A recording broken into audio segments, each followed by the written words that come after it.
नरेंद्र भाई ने करवाया। और उन्होंने तो मुझे यहाँ तक कहा था कि ये जो ट्रेन में S6 साबरमती में जो बोगी जली थी वो भी प्लानिंग के साथ जलवाई गई थी ताकि वो हिंदू हृदय सम्राट बन सकें। देखिए, मैं स्वयं RSS से बहुत नज़दीक से जुड़ा हुआ रहा हूँ। कुशाभाऊ ठाकरे जी मेरा हाथ पकड़ के चलते थे। गुजरात के अंदर बड़ी बात कह रहा हूँ, सत्ता परिवर्तन हो गई तो ये सब होने वाला है। और तीनों आयोग बने थे उस समय जब ये गोधरा कांड हुआ, 3 आयोग बने और तीनों में से किसी ने भी नरेंद्र भाई का कोई भी व्यू नहीं लिया। इसलिए तो मैं कह रहा हूँ कांग्रेस मुक्त, भाजपा युक्त, विकास लुप्त। नरेंद्र, अमित, गौतम अडानी कंपनी। अच्छा। पैसा गौतम का है और ये दोनों उसकी मदारी की जंग पे नाच रहे हैं और कुछ भी नहीं है। क्या भारतीय संविधान हमें ये इजाजत देता है IPS बनने के बाद?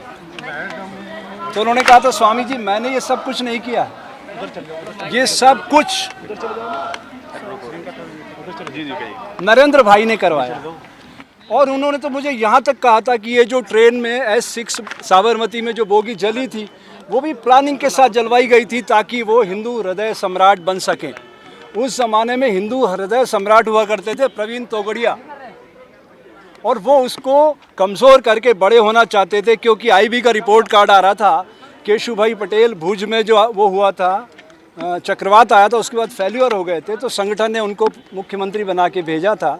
तो वो हिंदू हृदय सम्राट बनने के लिए सारा षड्यंत्र करने के लिए आतुर थे। जो आरोप लगा और उनको मौका मिला, पहले मेरी पूरी बात सुन लीजिए, उनको जो मौका मिला उन्होंने फिर उन सारी लाशों को अहमदाबाद पहुंचवाया। और ये सारी जब कड़ियां जुड़ेंगी, मैं साफ साफ कहना चाहता हूं, सिर्फ 4 लोगों का नार्को टेस्ट हो जाए, 4 लोगों का, प्रवीण तोगड़िया, DG वणजारा, अमित शाह, नरेंद्र मोदी। अगर सारा दूध का दूध पानी का पानी नहीं हो जाए तो फिर कह देना। अब आप लोग पूछिए। तो सुप्रीम कोर्ट ने तो नरेंद्र मोदी को इस पूरे प्रकरण में क्लीन चिट दे दी है, एक सवाल। दूसरा ये है, आप कह रहे हैं नार्को टेस्ट तो सुप्रीम कोर्ट में एडमिसिबल ही नहीं है, तो कैसे होगा? तो जनता को आवाज उठाना चाहिए ना। हाँ। सच को नहीं जानना चाहोगे आप लोग? किसानों के आंदोलन में जुडिशरी को बाहर किया गया था नहीं कानूनन। उन्होंने कहा कि आप DC और SDM के अलावा बाहर नहीं जा सकोगे। SDM सिर फोड़वा रहे थे। पंजाब के लोग कहाँ आना चाहते थे? पंजाब नहीं, मैं भाई आप विषय जब आप न्यायालय पे लाओगे तो मुझे न्यायालय पे बात करना पड़ेगी ना। न्यायालय को जब उन्होंने सिस्टम से बाहर कर दिया तो मीडिया क्या कर रही थी? मीडिया ने पूछा यार आज हमारी कोई शिकायत है तो हम कोर्ट में जा सकते हैं कि नहीं? बताइए आप। सुप्रीम कोर्ट तक जा सकते हैं ना। उन्होंने तो रोक दिया कोर्ट में जाने से ही। तो इसका मतलब क्या है? सुप्रीम कोर्ट ने तो मामला खत्म कर दिया ना, उन्होंने क्लीन चिट दे दी है कि कोई हाथ नहीं था इसमें। नहीं, सुप्रीम कोर्ट क्या सुप्रीम पावर है क्या? प्रकृति है क्या? वो तो देश में प्रकृति वो चलती है, सुप्रीम कोर्ट चलती है कानून से। हाँ, तो और वहाँ पे आंखें जो है बंद हैं। वहाँ दस्तावेज देखे जाते हैं और दस्तावेजों में कहीं भी नरेंद्र भाई का कहीं नाम था? मैं कह रहा हूँ एक साधु का चोला पहन करके हमारा धर्म है समाज की सोई हुई चेतना को जागृत करना। और ये हाई टेक्नोलॉजी का युग है।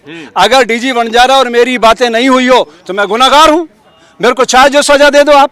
DG वणजारा ने आपको खुद बताया। DG वणजारा और मेरी कई बार बातचीत हुई है। ये सारी चीज ट्रैकिंग हो सकती है। अगर वो कितनी देर लगती है साहब ट्रैकिंग निकालने में? DG वणजारा आप पे केस करवा देंगे। अरे करवाओ ना, उससे क्या है? मैं किसी से डरता हूँ क्या? मैं साफ साफ कह रहा हूँ, वो तो जेल में रहा है काफी समय तक। DG वणजारा तो इसी सारे केसों में जेल में रहा है। और ये खुद अमित भाई नहीं रहे क्या? अमित भाई भी रहे थे। लेकिन नरेंद्र भाई को क्लियर कर दिया गया, जबकि उस सारे षड्यंत्र का सरगना नरेंद्र भाई था। मैं साफ साफ कह रहा हूँ।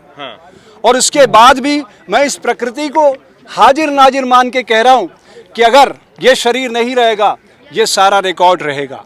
क्योंकि मुझे आशंका है कि कभी भी इस शरीर को नष्ट किया जा सकता है। वैसे मैं बता दूं, हम लोग साधु बनते मर करके, हमें उसका कोई चिंता नहीं है। हम प्रकृति में आवाज़ सोशल मीडिया के माध्यम से भेज रहे हैं। मेरी दिली तमन्ना है कि ये जो गोदी मीडिया है, भोपू मीडिया है, ये बिकाऊ मीडिया, ये छोटा हो और सोशल मीडिया बड़ा बने। इसलिए मैं लौट करके वापस आज ये संदेश आपको देने आया हूँ। और भी कोई आपके जहन में प्रश्न हो तो आप पूछ सकते हैं। हो सकता है मेरा ये आखिरी इंटरव्यू हो। लेकिन सर जहाँ सावरकर की अगर बात की जाए, एक चैप्टर में सावरकर को ऐड किया गया है और कहा जा रहा है जिस काल कोठरी में धूप नहीं जाती थी वहाँ पे बुलबुल जाती थी, उस पर बैठ के भ्रमण करते थे। तो ये देश आज ऐसा बना है क्या? रामायण के काल में, महाभारत के काल में और पूरे ऐतिहासिक दृश्य देखो आप क्या है। लेकिन उस ज़माने में जब ये कहा जाता था कि पीपल का पेड़ 24 घंटे ऑक्सीजन देता तो उसको बचाना था बेटा, उद्देश्य ये था। ऐसा कोई पेड़ है जो 24 घंटे ऑक्सीजन देता हो? है कोई ऐसा पेड़? कोई ऐसा संसार में पेड़ है जो 24 घंटे ऑक्सीजन देता हो? कोई नहीं दे सकता। बचा तो रही है महिला उस पेड़ को, वो दूध जल चढ़ाती हैं। सॉरी, महिलाएं बचा रही हैं पीपल के पेड़ को। हाँ, चढ़ाया जा रहा है। आप एक बात बताइए, मैं तो हमेशा कहता हूँ बेटा, आप कितनी बार इंटरव्यू ले चुके हो, ये भोली भाली जनता है, भेड़ बकरियों की तरह इनको हाँकने की कोशिश की जा रही है। नागरिक दायित्वों का प्रश्न है। मैं तो बच्चों में बंदियों में इसलिए तो काम कर रहा हूँ। कर्मकांड का विरोध करते हैं? मैं किसी का विरोध नहीं करता हूँ। देखिए, जब छोटा बच्चा होता है ए फॉर एप्पल पढ़ाना पड़ता है कि नहीं? हाँ। और जब बड़ा हो जाता तो नावल पढ़ाओ तो स्पीड से पढ़ेगा कि नहीं? हाँ। तो वो रुकने के लिए नहीं है, उससे आगे आपको प्रकृति ने क्या दिया है? हाँ। मेरा ये कहना है कि प्रकृति ने मानव को चलता फिरता देवालय बनाया है। जब 33 करोड़ देवी देवता थे, वो प्रतीकात्मक संदेश था। आग 1 करोड़ देगी कोटि थे। 138 करोड़ देवी देवता, मतलब आप सब, हम सब देवी देवता हैं। आप समझिए, हम सब देवी देवता है, चलते फिरते देवालय हैं। हाँ। वो मूर्तियों में थोड़ी बैठा है वो तो हमारे भीतर बोल रहा है। ये कौन उसको वाणी दे रहा है? ये अंदर से कौन बोल रहा है? इस शरीर को नष्ट कर सकते हो आप। तो आपको नहीं लगता क्या? कि ये भी अंधविश्वास नहीं है? सॉरी, क्या ये भी अंधविश्वास नहीं है? नहीं नहीं, ये प्रकृति ने बनाया चलता फिरता देवालय, इसमें सब कुछ है। ये खाता है, पीता है, भोगता है, रोता है, गाता है, करुणा, दया, प्रेम, माधुर्य, सब तो है इसके अंदर। गौतम बुद्ध ने जो जाना, देखिए, मुनि पतंजलि और गौतम बुद्ध देश के 2 महान नायक हुए आध्यात्मिक जगत के, और इनको, इस नक्षत्र को स्थापित करने वाला कबीर है। हाँ। कबीर क्या कहता है? एक कुआं ऐसा देखा जिसमें लगी है आग, कादा कीचड़ जल रहा, मछली खेले फाग। मछली नाम आत्मा का है। बुद्ध नहीं मानते थे आत्मा को, उन्होंने कहा मेरा कोई अनुभव तो नहीं। ये भी कहते थे कि ईश्वर ही नहीं है, ईश्वर जैसी कोई चीज वही नहीं तो, जब आत्मा, भाई आत्मा ही तो परमात्मा का अंश है। हाँ। बात यह है, मुनि पतंजलि कहते थे प्राणायाम से अपने शरीर के भीतर खोजो क्या छुपा हुआ है। अच्छा, आपके इतने प्रश्न हैं, आपके इतने प्रश्न हैं, मेरा प्रश्न आप सब लोगों से है। हाँ। आप सब लोगों से, आप हिंदू हैं, राम का रा बोल के दिखा दीजिए श्वास लेते हुए। मैं मुंडी कटा के आपके चरणों मैं में तो मानता ही नहीं हूँ मैं खुद को हिंदू। अरे मुस्लिम मानते हो, कुछ तो मानते कुछ हो। नहीं मानता, इंसान के अलावा कुछ नहीं। फिर सबसे बड़ी चीज तो यही है। देखिए, मैं ये कहता हूँ, जब मैं ये कहता हूँ हिंदू मुस्लिम सिख ईसाई समझो अपनी शान को, मजहब की दीवारों में मत बांटो हिंदुस्तान को, तो मैं देश को बांटने की साजिश कर रहा होता हूँ। इसको समझिएगा, ना मैं हिंदू बनूं ना तुम मुसलमान बनो, मैं भी इंसान बनूं तुम भी इंसान बनो, तब ये दुनिया खूबसूरत बनेगी। और ग्लोबल विलेज बन चुकी है दुनिया। इस दुनिया को अपडेट करने के लिए समय के पहिए को पकड़ने की जरूरत है। विलेज की बात कर रहे हैं हम, आधुनिकता की बात कर रहे हैं, लेकिन आज भी इस देश में जातियों के नाम पे हत्याएं हो रही हैं। तो ये दोनों चीजें एक साथ कैसे चल रही हैं? देखो, ये देश जातियों का अजायब घर था। परिवर्तन धीरे धीरे होता है, बीज पेड़ बनने में समय लगता है। हाँ। नेहरू जी ने एक सपना देखा था। साल, इतना बिल्कुल, समय? अरे हाँ, अरे कमाल करते हो आप। 90 साल तो आजादी का आंदोलन चला। एक बात बताइए, इस पेड़ को बनने में कितने साल लगे? काटने में तो 2 मिनट लगेंगे, लेकिन इसको बनने में 20 साल लगे। देखिए, और हुआ है कि आरएसएस के पूर्व संघ प्रचारक जो है वो कह रहे थे कि आरएसएस और विश्व हिंदू परिषद धमाका करवाना चाहती है बीजेपी को जब जिताना होता है। देखिए, मैं स्वयं आरएसएस से बहुत नज़दीक से जुड़ा हुआ रहा हूँ। कुशाभाऊ ठाकरे जी मेरा हाथ पकड़ के चलते थे। मैंने खुद अपनी आंखों से देखा, वो आटा घोल कर पी जाते थे। और वो क्या कहते थे? शोषित पीड़ित दलित जनों के भाग्य जगाने वाले हम। वो कहते थे हर्षानंद, एक दिन आएगा कि आप सब लोग प्रधानमंत्री की आंख में आंख डालकर बात करोगे। लेकिन सर, सवाल वो नहीं था, सवाल ये था कि संघ के पूर्व मेंबर वो कह रहे हैं, ये कह रहे हैं कि आरएसएस पूरे देश में बम धमाके करवाने वाली थी और उस पे आतंकवाद का एंगल बना के हिंदू मुस्लिम ध्रुवीकरण करके राजनीति में अपनी चमकानी। अब ये तो जो ये कह रहा सवाल है, ये जो कह रहा है बेटा उनसे पूछो। लेकिन मैं जो है, मैं आरएसएस से बहुत बचपन से जुड़ा हुआ रहा हूँ। मैं आरएसएस जानता ऐसा हूं, कुछ नहीं कर सकती। मैं जानता हूँ कि मेरी आत्मा कितनी पवित्र की है उस संस्था ने। हम करें राष्ट्र आराधना तन से मन से धन से, तन मन धन जीवन से। हम वही कर रहे हैं आज तक। आरएसएस ने आज तक कुछ ऐसा गलत नहीं किया है। बिल्कुल नहीं, मेरी दृष्टि में वो बहुत, देखिए, हाँ। हर संस्था जब बड़ी होती है, कोई सागर बनता है, सारी नदियां उसमें आती, तो उसमें अमृत भी आता आरएसएस है। के आज तक कोई भी सरसंघ चालक जो है वो सारे सवर्ण थे, कोई भी SC ST OBC समाज के नहीं था। ऐसा क्यों? हाँ, ये बड़ा अच्छा प्रश्न है। सवाल ये है। देखिए, मैं ये कहता हूँ शुद्ध, इतना ही सोशल जस्टिस बहुत अच्छी बात है और ये परिवर्तन आना चाहिए। मैं तो चाहता हूँ मोहन भागवत जी, अगला कोई बच्चा ऐसा जो हमारे, जिससे आप, मैं तो मानता नहीं, मैं तो मानता हूँ संसार में 2 जातियाँ हैं, स्त्री और पुरुष। लेकिन भागवत जी, ये हमारे सोशल मीडिया के लोग चाहते हैं कि भारत में एक बार उस सर्वोच्च पद पर एक दलित बच्चा बैठे, यही चाहते हैं ना आप?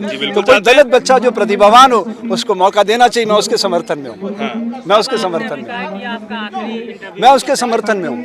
आपने कहा कि ये आपका आखिरी इंटरव्यू होता आवाज बेटा उधर मिक्स, एक है। आपने सेकंड। कहा भी आखिरी इंटरव्यू हो सकता है मेरा, ऐसा क्यों? हाँ देखिए, जब डीजी वनजारा टारगेट पे आएगा, जब अमित शाह टारगेट पे आएगा, जब नरेंद्र मोदी टारगेट पे आएगा, तो सारी चीजें ओपन होंगी, और ओपन होंगी तो ये पता चलेगा कि इसका ओपनर कौन था, किसने खोली ये सारी कहानी कि सुप्रीम कोर्ट ने जब जिसको क्लोज कर दिया और फिर नए तरीके से नया एंगल आया और नई शुरुआत हुई। आप देख लीजिएगा, अगर गुजरात के अंदर सत्ता परिवर्तन हो गई, गुजरात के अंदर बड़ी बात कह रहा हूँ, सत्ता परिवर्तन हो गई तो ये सब होने वाला है।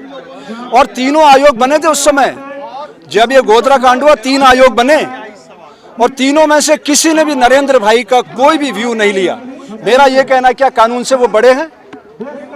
और क्या जो आदमी मुख्यमंत्री के पद पे बैठा था और उसके अपने गृह प्रांत में ये घटना हो रही थी तो उसकी जवाबदारी उसकी नहीं थी? ठीक है, नहीं थी। मैं आप लोगों से पूछना चाहता हूँ, क्या उसके ऊपर कोई भी शक की निगाह उठी, सुई उठी, जबकि सबसे बड़ा गुनाहगार था इस देश का?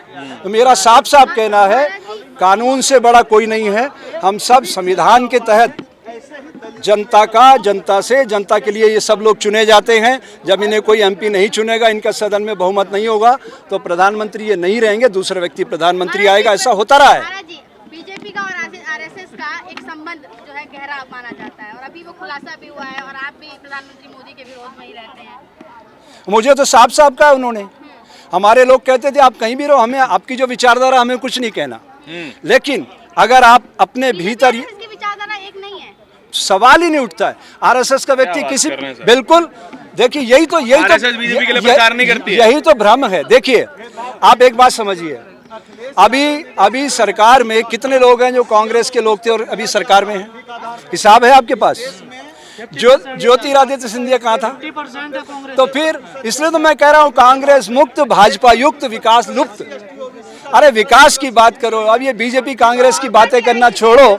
मेरा आखिरी संदेश है देश की जनता को कि आप लोग अपने अच्छे एमएलए एमपी चुनो, उन्हें मुख्यमंत्री प्रधानमंत्री चुनने दो। अगर आप प्रधानमंत्री मुख्यमंत्री सीधे चुनने की ख्वाहिश रखते हैं तो अमेरिका में जाओ, जहाँ का वीजा भी नहीं मिलता है। आप भारत में खड़े हो, भारत में एक सच्चा लोकतंत्र, ऐसा लोकतंत्र आएगा जिसमें जनता की भागीदारी होगी। उसके लिए आपको एमएलए एमपी चुनना होंगे। दुनिया के तीसरे अमीर इंसान। हाँ, बड़ी बात कह दी आपने। एक तंबू तानने वाला कस्टम के जरिए आपका, हमारा देश की जनता का अरबों रुपया उसने लूट लिया, और नरेंद्र भाई के माध्यम से लूटा उसने। 2 अधिकारियों को नरेंद्र भाई ने प्रभाव में लिया। मुंद्रा कांगड़ा एरिया है, वहाँ पे कस्टम कमिश्नर और जीएसटी कमिश्नर, कागज के जरिए लूटा गया है। वो कैसे, वो भी मैं बता दूं सोशल मीडिया के लोगों, कभी आपके काम आएगा। जैसे जूता बनाने वाला लघु उद्योग को सब्सिडी होती है भारत सरकार की तरफ से बढ़ावा देने के लिए, तो आपको गर्व नहीं? 500 रुपए का जूता है, 300 रुपए की सब्सिडी है, और एक कंटेनर छोटा हो तो 20,000 जोड़ी जूता जाता है। हिसाब लगाते रहिए, रोज अरबों रुपए कमाया जा सकता है। कोई माल जाता नहीं, कागज चलता है। खुशी नहीं सर आपको भारत का आदमी? पैसा कमाना गलत थोड़ी है। ये तो देश का पैसा, किसका पैसा है? आप परिश्रम कर रहे हो ना यहाँ पे। अगर दो कमिश्नर आपके पटाव में आ जाए, जीएसटी वाला और कस्टम वाला, और आप करोड़ों रुपए का चूना लगाओ, तो पैसा किसका है? वो बढ़ावा किस लिए दिया जा रहा है? उद्योग को। उद्योग बढ़ाने का मतलब क्या? रोजगार मिलता है जनता को। और जनता को रोजगार मिला क्या? कागज पे घुमा दिया आपने। ये तो देश पे डकैती है आपकी। तो डकैती को रोकना हमारा धर्म नहीं। हमने साधु का चोला क्यों पहना? साधु का धर्म है समाज की सोई चेतना को जागृत करना। आप आरएसएस को इतना अच्छा बताते हैं, आरएसएस को नहीं दिखता ये सब? अरे भाई, अभी सत्ता या फिर बस आरएसएस हिंदू मुसलमान में लगता है? अभी जो है भारत में नाग कंपनी स्टैब्लिश हो चुकी है। नरेंद्र अमित गौतम अडानी कंपनी। अच्छा। पैसा गौतम का है और ये दोनों उसकी मदारी की चंग पे नाच रहे हैं, और कुछ भी नहीं है। हाँ। कोई भी व्यक्ति उनके सामने खड़ा होकर आरएसएस को तो विरोध करना चाहिए। आप इतना अच्छा बता रहे हो, आरएसएस को विरोध करना चाहिए इन सब के बारे में। अब बात ये है कि मैंने मोहन भागवत जी को पत्र लिखा, जोशी भैया जी को कहा कि ये सब क्या चल रहा है। वो सब हाथ खड़े कर रहे हैं कि हम कुछ नहीं कर सकते। क्यों? हमारी कोई ताकत नहीं। विश्व का सबसे बड़ा संगठन है। पे काम करती है बीजेपी। सॉरी, आरएसएस के इशारों पर बीजेपी काम ये आप कहते हो ना, अंदर की कहानी आपको थोड़ी पता है। गौतम अडानी का पैसा लगा हुआ, पैसा कहाँ से लाते? राजनाथ सिंह उम्मीदवार होता उस समय, तो गोवा में उसने साफ साफ कह दिया, देखो नरेंद्र भाई ने कि देखो पैसा मैं लगा रहा हूँ, गौतम भाई पैसा लगाएगा, मुझे कैंडिडेट घोषित करना पड़ेगा। 2013 में साफ साफ कह दिया था उन्होंने। अच्छा, जब राजनाथ सिंह विड्रॉ हुए। एक बात बताइए, सबसे बड़ी हाँ, ये तो जनता तो भोली भाली है, इसको तो देखो अभी तक क्या हुआ, चांदी की पायजेब, दारू की बोतल, मुर्गा, 500 रुपए का नोट, इस पे ठप्पा मार देना। जी भाई साहब, बिल्कुल जनता को बेईमान कह रहे हो आप? नहीं, भोला कह रहा हूँ, भोली, वो अपने मत की कीमत नहीं समझती है। मतलब जिसको बेईमान ना कहा जा सके उसे भोला कह दो। नहीं, वो बेईमान कैसे हो सकते हैं? उनको तो बेचारों को लगता है 5 साल में एक दिन हमें उत्सव का मौका मिला। अच्छा। आप समझिए, वो पेड़ से सोच रहे हैं, सोचने के लिए दिमाग है। जब तक दिमाग तक नहीं पहुंचेंगे तब तक एक अच्छे राष्ट्र का, एक सक्षम स्वतंत्र लोकतंत्र की स्थापना नहीं हो सकती मेरे भाइयों। इसलिए तो मैं कह रहा हूँ, मेन स्ट्रीम मीडिया को बाहर करो, सोशल मीडिया को बड़ा करो। मदरसों की सर्वे हो रहा है, कैसे देख रहे हैं उसको? ये सब होगा ना, ये सब वोटों का ध्रुवीकरण है। आप एक बात बताइए, अगर ईसाई इतने बुरे होते तो दुनिया का सबसे बड़ा मंदिर अमेरिका में क्यों बनता? अक्षरधाम वालों का 163 एकड़ पे 1,80,000 करोड़ रुपए लगा के मंदिर बना है अमेरिका में। और अगर मुसलमान इतने बुरे होते, लड़ाई झगड़े वाले होते, तो दुनिया का व्यावसायिक राजधानी दुबई कैसे बन जाता? समझिए, आप लोग अपने दिमाग को अपडेट करो, दुनिया बदल रही है। सर, हिंदू धर्म बढ़ क्यों नहीं रहा? हिंदू एक जीवन पद्धति है भाई, ये धर्म नहीं है। ये हाँ, सनातन धर्म है, वो प्रकृति से प्यार करना सिखाता है। बढ़ क्यों नहीं रहा? दुनिया में सारे धर्म बढ़ रहे हैं, पर धर्म नहीं है ना, ये सब पंथ हैं। और पंथ, आज आप मुझे 5 करोड़ रुपए दो, मैं किसके गीत गाऊंगा? बताइए, किसके गाएंगे बता दीजिए। जो मुझे 5 करोड़ रुपए देगा मैं उसके गीत गाऊंगा। सीधी बात है। आप सब सोशल मीडिया वालों, संतों को भी धन का लालच है। फिर वही बात, मैं एक प्रतीकात्मक बात कर रहा हूँ पूरे समाज की, मैं समाज का आईना हूँ। आप समझिए, साधु का धर्म है समाज की सोई चेतना को जागृत करना। जब हम कमी आपको बताएंगे नहीं तो रिपेयरिंग कैसे होगी? ये रिपेयरिंग करने के लिए बोल रहा हूँ। मुझे तो दुनिया का कोई, इस ब्रह्मांड का सम्राट कितना भी बड़ा धनवान हो, वो अरबों रुपए मेरे सामने रख दे, आप तो सब और 50 बच्चे मेरे सामने बैठा दो, मैं उन बच्चों को चुनूंगा और अपना जीवन उनकी तरफ फोकस करके लगाऊंगा और उनके भीतर से सुप्त विवेकानंद को जगाऊंगा। मैं उस विजन को लेके चलता हूँ। ये कहना मोदी जी को कब आएगी ये चेतना? मोदी जी जिस दिन मेरी एक क्लास अटेंड कर लेंगे 20 मिनट की, अच्छा, योगा की, गारंटी करता हूँ 20 मिनट के अंदर उनका हृदय बदल जाएगा। और दुनिया का कोई भी व्यक्ति, दुनिया का जो व्यक्ति 3 मिनट ट्री पोस्टर लगा सकता है, 3 मिनट सिर्फ, आज कह रहा हूँ आपको ध्यान से सुनना, ये 90 डिग्री एंगल पर खड़ा है। ये इसकी पवित्रता देखो, हर पत्ती इसकी ऑक्सीजन की फैक्ट्री है। छाया, फल, औषधि, वृष्टि को निमंत्रण, धरती की कोख में जल का उतरना, जल को पवित्र करना, और सबसे बड़ी बात वृष्टि को आमंत्रित करना, ये सब पवित्रता उसके भीतर। और मरने के बाद हमारे घरों की शोभा बढ़ाना। जिस दिन मानव जाति 3 मिनट तक इस एंगल को करना सीख जाएगी, चाहे नरेंद्र मोदी हो, द्रौपदी मुर्मू हो, या ये चीफ जस्टिस यू ललित हो, मेरी गारंटी है उच्च कोटि का इंसान बन जाएगा। सबको इनवाइट करेंगे, द्रौपदी मुर्मू या मैं तो कह रहा हूँ वो उनको मैं क्यों इनवाइट करूं? वो मुझे लोकसभा में इनवाइट कर लें। वो चुनाव लड़ना चाह रहे हैं? ओम बिरला, अरे नहीं, वहाँ पे योग शिविर करेंगे ना लोकसभा में। अच्छा, अरे लोकसभा में 40 मिनट का योगा शिविर हो, और मैं सब कौन सी मीडिया बुलाऊंगा पता है? बाबा रामदेव का करते कौन सी? वो तो कसरत करता है, उसमें योग किधर से आ गया? योग वैसे ही बनते हैं। वो अगर योगी होता तो उसको आयुर्वेद को प्रमोट करने की क्या जरूरत थी? उसको जिन्स बेचने की क्या जरूरत थी? दूध बेचने की क्या जरूरत थी? स्वदेशी कर रहे हैं, स्वदेशी। वही बात है, स्वदेशी विदेशी में आप स्वदेशी विदेशी करते रहो। मैंने तो जब 2000 में हमने एक कार्यक्रम साथ किया था, तब मैंने उनके गुरु से कहा था, मैंने कहा ये योग को बेच खाएगा, लिख लो आप। वही हुआ। 17 साल बाद उन्होंने मुझे फ़ोन किया, उनके गुरु ने, कि आपने सही कहा था, कैसे पहचाना? एक चावल में पता चल जाता है कि आदमी के भीतर क्या छुपा हुआ। मेरी 66 साल की उम्र है बच्चों, मेरे से बहुत छोटा उम्र में वो, भाग्य में बड़े लाखों गुना बड़ा होगा धन से, लेकिन विचारों से वो हमारे सामने बहुत दरिद्र है, क्योंकि हमने अपना हाथ ऐसे रखा देने का, उसने हाथ ऐसा रखा लेने का। तो लेने वाला हाथ बहुत छोटा हो जाता है और देने वाला हाथ बहुत बड़ा हो जाता है। जी उच्च कोटि कह रहे हैं, उच्च कोटि के बन जाएंगे प्रधानमंत्री मोदी, अभी वो उच्च कोटि के नहीं लगते आपको? हाँ जी, प्रधानमंत्री मोदी आप कह रहे हैं अभी तो वो मानसिक रूप से एक बीमार व्यक्ति है, उसको सुपीरियरिटी कॉम्प्लेक्स, उच्च चिंता की मेरे जैसा कोई है ही नहीं संसार में। यही तो प्रॉब्लम है। कहाँ है उनके जैसा कोई? सर, विश्व गुरु नेता बन रहे हैं, पूरी दुनिया में डंका बज रहा है। आप एक ही प्रश्न को कितनी बार दोहरा सकते हो, ये बताइए। मैं आपको बहुत ही शॉर्टकट नोटिस पे बहुत ही महत्वपूर्ण बात बताने जा रहा हूँ। ये 2 बातें, बाकी सब कट कर देना, लेकिन 2 बातें जरूर दिखाना। इस दुनिया में सिर्फ 2 जातियां हैं, male and female, that's all. मंदिर, मस्जिद, गिरजा, गुरुद्वारे मानव सभ्यता के लिए बनाए गए, लड़ाई झगड़ों के लिए नहीं। दूसरी बात, इस संसार में कई ऋषि, मुनि, पीर, फकीर, ओलिया, वैज्ञानिक ऐसा नहीं जो किसी भी ज्ञान के बल पे श्वास लेते हुए राम का राह बोल के दिखा सके। प्रकृति की दिव्य भाषा मौन है, मौन को मुखर करते हैं पेड़ पौधे। ये पंच महाभूत जो इसमें सर्वाधिक शक्तिमान सूर्य भगवान है, जिसके रंग को हमने सेफ्रॉन कलर को पहन रखा है, ये इसको पहनता है वो तब एंटीऑक्सीडेंट स्प्रे करता है वायुमंडल में। सूर्य भगवान की शक्ति से जिस दिन मानव जाति जुड़ेगी, उसको लगेगा इस सारी धरती पे राम राज्य कैसे आ सकता है, जहाँ इंसान ही नहीं पशु पक्षी भी, जहाँ इंसान ही नहीं पशु पक्षी भी इंसान के साथ मिलके प्रकृति की बगिया को गुलजार करेंगे। जो आप ये बात कह रहे हैं ना, वो विज्ञान मानता ही नहीं है। वो कहता है हाइड्रोजन का गोला है। वो तो सूर्य को आप इतनी तारीफ कर रहे हैं, वो कह रहे हैं हाइड्रोजन का गोला है। तो आपको ये समझना चाहिए मेरे बेटे कि विज्ञान पदार्थ की समझ पैदा करता है, हाँ। अध्यात्म अनुभूति कराता है। सौर रे के बीच में क्या है बताइए आप? श्रुतियाँ, ताने, ध्वनियाँ, कितनी चीजें। एक और दो के बीच में क्या है? माइक्रो सेकंड है। उसको कौन पढ़ेगा? विज्ञान।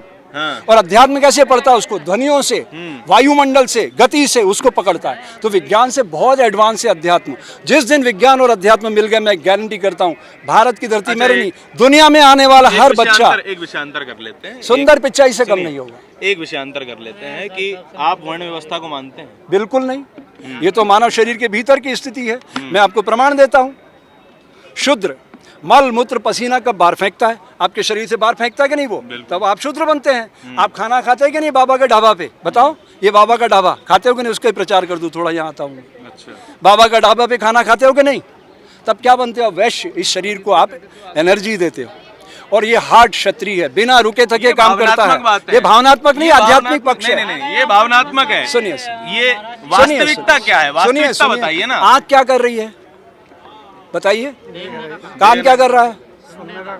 नासिका क्या कर रही है?